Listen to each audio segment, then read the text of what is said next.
Viral காய்ச்சலுக்கு ஹோமியோபதியில மருந்து இருக்கா? கண்டிப்பா இருக்குங்க. பரிபூர்ணமா குணமாக்க முடியும். அதுக்கு காரணம் என்ன அப்படின்னா, நான் எப்பயும் சொல்ற மாதிரி ஹாலிஸ்டிக் அப்ரோச் அண்ட் இண்டிவிஜுவலைசேஷன். அப்படின்னா நோய் அறிகுறிகளுக்கு தகுந்த மாதிரி தனி மனிதனுக்கு என்ன மருந்து தேர்வு செய்யப்படுதோ அந்த மருந்தை கொடுக்கும் போது கண்டிப்பா பரிபூரணமா குணமாகும், சீக்கிரம் குணமாகும். ஒரு நாள் 2 நாள்ல பரிபூர்ணமா குணமாகும். இது மட்டும் இல்லாம சில முறைகளை காய்ச்சல் இருக்கும் போது நம்ம பின்பற்றணும் அப்படின்னா சீக்கிரம் குணமாகிறதுக்கு உதவி செய்யும். என்னெல்லாம் பண்ணும் டாக்டர்? முதல்ல நீர் சத்தை அதிகரிக்கணும். உடம்புல நீர் சத்தை எப்படி அதிகரிக்க முடியும் அப்படின்னா நீர் நிறைய குடிக்கணும். நீர் மட்டும் நிறைய குடிக்காம நீர் சத்து உள்ள காய்கறிகளை சூப்பு மாதிரி வச்சு சாப்பிடணும். என்ன மாதிரி காய்கறிகள்?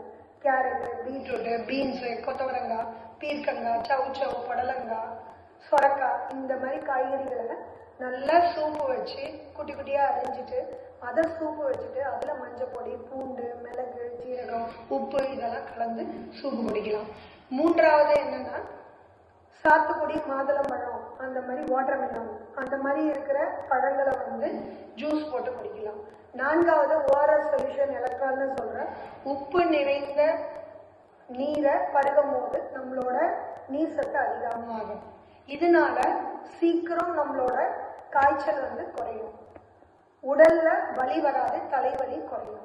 இரண்டாவது என்ன பண்ணணும் அப்படின்னா, இதெல்லாம் நமக்கு ஒத்துக்குச்சு அப்படின்னா உடனே பருப்பு வகைகளை வேக வச்சு சாப்பிட ஆரம்பிக்கும்.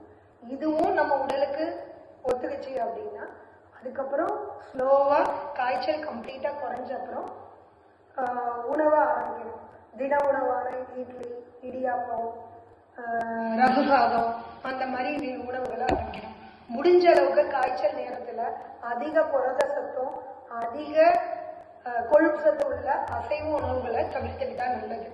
இதுல புரத சத்து நிறைந்த பருப்பு வகைகளை கண்டிப்பா எடுத்துக்கலாம். அதுவும் ஆவியில வேக வச்சு எடுக்கும் போது மிகவும் நல்லது உடலுக்கு. இரண்டாவது வெள்ளை முட்டை, அதாவது முட்டையில இருக்கிற மஞ்சள் கருவை மட்டும் விட்டுட்டு வெளியில இருக்கிற வெள்ளை பகுதியை எடுக்கலாம். இந்த புரத சத்து காய்ச்சல் போது எடுக்கிறதுனால என்ன ஆகும் அப்படின்னா உடல்ல அந்த சோர்வு குறையும், சீக்கிரம் நம்ம உடம்பு ரெடியாகும், நம்மளால வேலை செய்ய முடியும். இது இல்லாம தகுந்த ஓய்வு எடுத்துக்கிட்டு இருந்தோம், காய்ச்சல் டைம்ல இல்லை நான் வேலை பார்த்தே ஆகணும் அப்படின்னு சொல்லி வேலை பார்க்காம தேவையான ஓய்வை உடலுக்கு கொடுத்துட்டு மனசை அமைதியா வச்சுக்கிட்டோம் அப்படின்னா கண்டிப்பா சரியாகும்.